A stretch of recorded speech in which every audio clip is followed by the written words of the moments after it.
자, 그렇다면요. 예, 종목으로 한번 넘어가 보도록 하겠습니다. 희익님께서 올려주신 종목 보겠습니다. 롯데케미칼, 올라왔네요. 19만 원에 매수를 하셨고 비중은 20%를 들고 계시는데 물려 있다가 야 반등 오네요. 내년 초까지 계속 들고 가 볼까요? 이렇게 올려줬습니다. 자, 롯데케미칼 어떤지 보겠습니다. 자, 롯데케미칼 오늘은 7.3% 잘 가고 있죠. 18만 3,500원에 현재 거래가 진행 중입니다. 그러니까 매수하셨던 가격 거의 근처까지 많이 올라와 있고 지금 최근에는 22만 9,500원까지 올라갔다가 5월 들어서 쭉 좀 내려왔고 그 위에 6월 들어서 조금 더 내려가는 그런 모습입니다. 오늘은 외국인하고 기관 동반으로 사고 있고요. 기관이 6월 초부터 계속해서 어제까지 팔고 있다가 오늘은 매수로 전환을 했다는 부분 좀 특징이 되겠네요. 자, 자세하게 알아보도록 하겠습니다. 자, 롯데케미칼 강지현 운용력입니다. 네. 그래서 롯데케미칼 좋다라고 보는데, 그러니까 이제 약간은 이제 앞전하고 관점이 뭐 크게 바뀐 건 아닌데, 좀 더 좋게 보인다 이렇게 봐야 될 것 같아요. 그러니까 왜 반등을 하냐 이 부분인데, 그 시장에서 다음 달 그러면은 이제 2분기 실적 발표가 있습니다. 7월 달은 2분기 실적 발표를 하고 그리고 나서 이제 3분기에 대한 전망치가 이제 나올 수 있는 그런 시기가 들어오는데 우리가 이제 다 알다시피 유가 자체가 굉장히 크게 급락했던 것이 3월 달과 4월 중순까지 유가가 워낙 밑으로 빠졌었던 거죠. 그래서 그때는 오히려 이제 납사를 주 원료로 하는 이런 순수학 쪽 같은 경우가 재고 평가 손실을 볼 수밖에 없는 그런 과정이 있을 수밖에 없었는데 이제는 그 낮게 유가가 형성됐던 가격대를 이제는 원재료로서 이용을 해서 실적으로 더 좋게 만들 수 있다가 되는 것이 3분기가 됩니다. 그래서 이제 롯데케미칼 같은 경우는 이제 본격적으로 실적이 바닥을 찍고 이제 3분기부터 좋아질 수 있다라는 기대치가 높아질 수 있는 그런 구간이기 때문에 현재 구간에서 당연히 가져가는 것이 맞다라고 보고 있는 관점이고요. 기술적으로 보더라도 마찬가지인데 앞전에 롯데케미칼이 이제 하락을 크게 했다가 상승도 굉장히 가파르게 했었죠. 그러니까 가파르게 할 때 이때는 제가 뭐라고 했냐면 유가가 하락한 거를 호재로 인식을 했다가 되다 보니까 그 부분이 오히려 시장에서 유가가 빠졌다는 부분이 오히려 하락을 하는 이슈로 바뀌어버렸었는데 이제는 그런 부분은 어느 정도 다 털어냈다고 보면 될 것 같습니다. 그래서 충분히 기간 조정도 마쳤고요. 그리고 이제 실적에 대한 기대치를 가져갈 수 있는 거이기 때문에 역시 시장에서 어느 정도 아직까지는 조금 더 자리를 잡는 과정이 좀 필요하겠지만 결국은 윗자리로 앞전에 박스권에 매물대에 있었던 20만 원짜리는 충분히 넘어갈 수 있다 이렇게 볼 수 있기 때문에 현재 뭐 19만 원짜리 때 갖고 계시는데 무난히 갖고 하셔서 20만 원짜리를 넘어서 그 이상도 가능하다고 보고 있기 때문에 그래도 못 가도 한 24만 원, 5만 원 여기까지는 좀 끌고 가셔도 되지 않을까 그렇게 말씀드리도록 하겠습니다. 네. 자, 강재현 운영력은 롯데케미칼에 대해서 긍정적으로 보셨습니다. 우선은 가지고 가면서 한 24에서 25만 원까지 충분히 좀 가져가 보자. 자, 본격적인 상승 기대감이 좀 접어들은 구간이다. 이렇게 좀 얘기를 해 주셨습니다. 자, 최수창 전문가님도 롯데케미칼에 대해서 어떻게 보시는지 궁금합니다. 안 좋게 생각합니다. 음.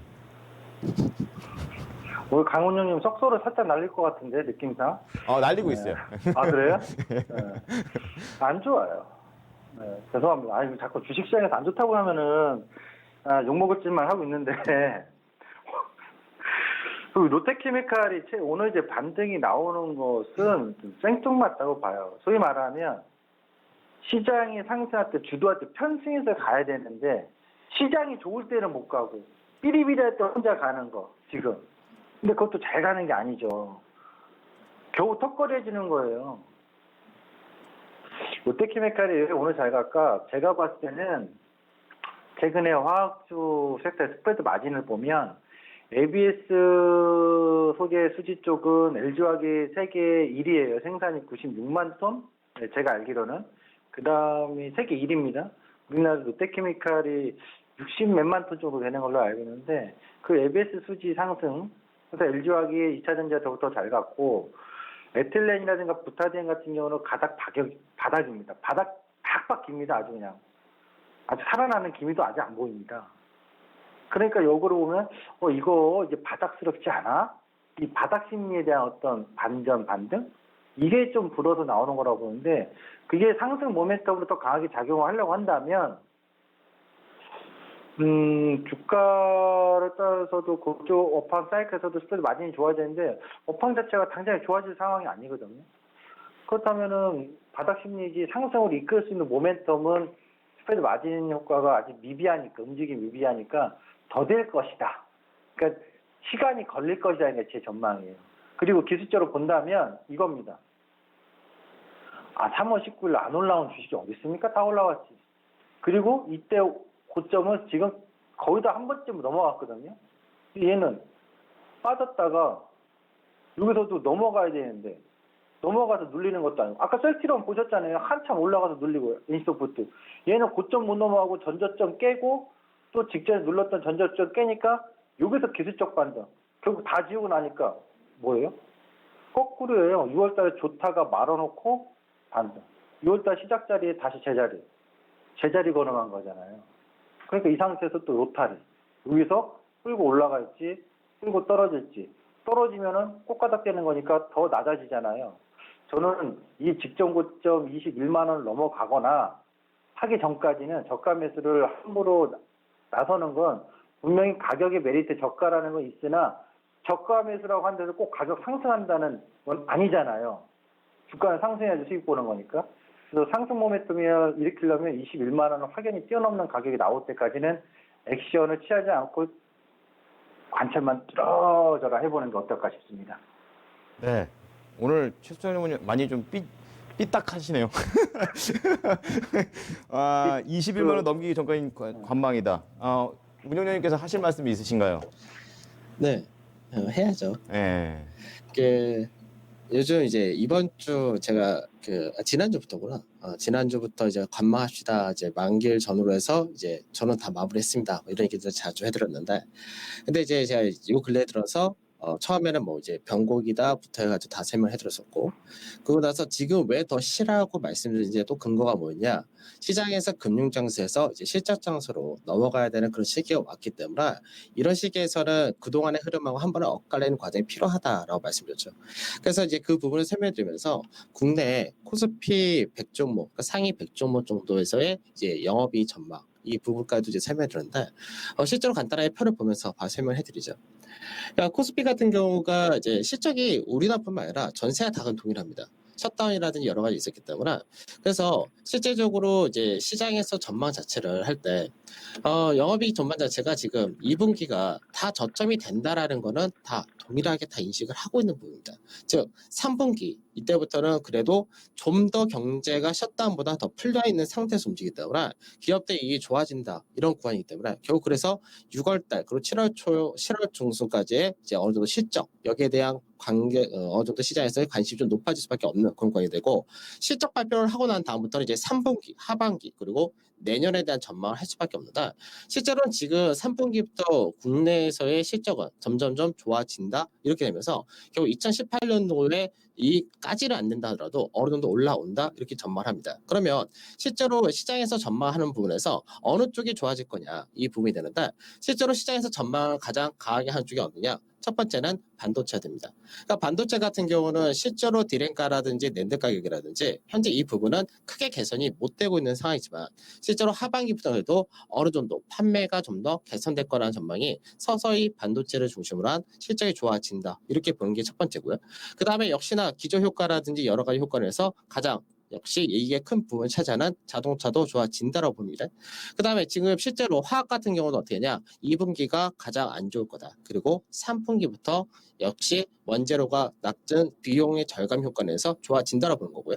그리고 최근 들어서 네이버라든지 카카오 같은 NC 같은 이런 쪽은 오히려 이제 앞전에가 저점을 만들고 지금도 앞으로도 좋아진다 되기 때문에 이런 부분이 앞서 먼저 꾸준히 움직인 케이스다 이렇게 보는 거죠.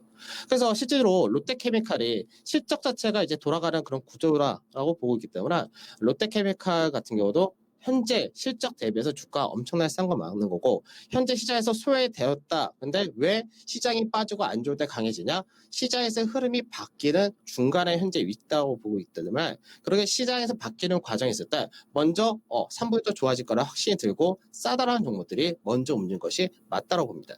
그래서 롯데케미칼 같은 경우는 지금 구간에서 뭐 바닥을 확인하고 20만 원 넘어가고 그게 아니라 오히려 저는 앞전에가 저점을 만들어 놨고 이미 한번 반등을 가게 하면서 숨고르기를 해줬고, 그러다면 전체적인 그림을 볼 때는 오히려 시장에서 지금 구간이 더 더 편하게 좋은 구간이다 이렇게 전망하고 있기 때문에 그래서 그런 관점을 볼 때 롯데케미칼 안 좋다가 아니라 저는 좋다 이렇게 말씀드리도록 하겠습니다. 그럼 최수영 전문가님도 이거 회복하는데 시간이 걸리는 거지 회복은 한다 여기엔 좀 동의를 하시는 건가요? 지금 뭐 저비배된 상황에서 회복은 하죠. 근데 관건은 전 그거예요. 굳이 왜 로켓냐 이거예요. 야구 누가 잘합니까? NC. 뭐 주식 투자해도 누가 수익 제일 잘 내고 앞으로 미래 전망 좋고 투자 자금 올립니까? 2차 전지 쪽하고 바이오잖아요. 2차 전지 가시면 되는데 굳이 뭐 롯데케미칼 그거가 좀 아쉽고요. 롯데케미칼은 결국에 우리 경기 부양 사이클을 본다면 반도체가 아까 제일 먼저 가는 거 항상 나와요. 그 다음에 추후에 중국에서의 경기 부양이 나오고 하면 이제 화학 종류도 좀 움직이는데 이제 긴 관점을 본다면 저가에서 해놓고 기다려서 수익 보는 거 나쁘지 않죠. 근데 저는 지금 이 순간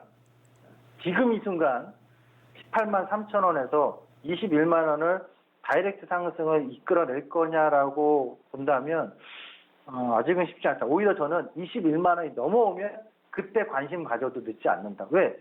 18만 원에 사가지고 여기 21만 원 올라와가지고 한 뭐 10% 수익 내나. 21만 원에 사서 24만 원까지 가서 10% 넘게 수익 내나. 10% 수익만 내면 되는 거잖아요. 그런데 나는 지금 이 자리가 마음에 안 들어요. 왜 마음에 안 드냐? 그냥 마음에 안 들어요. 제 기준에서 부합하지 않으니까. 그래서 매매 안 합니다. 알겠습니다. 자, 결국에는 롯데케미칼 관련해서는 시청자분께서 최종 선택을 해야 되는 것이 회복은 회복인데 이게 시기가 어느 쯤이 될 것인지 이 부분에 대해서 두 분의 의견이 좀 갈립니다. 지금 이 순간에 좀 더 포인트를 맞출 것인지 아니면 앞으로에 대한 방향성, 시장 자체가 좀 커가는 부분에 포인트를 맞춰야 될지 하셔야 될 것 같습니다. 자, 희익님께서 올리신 롯데케미칼 가지고 굉장히 토론이 왔다 갔다 했었습니다.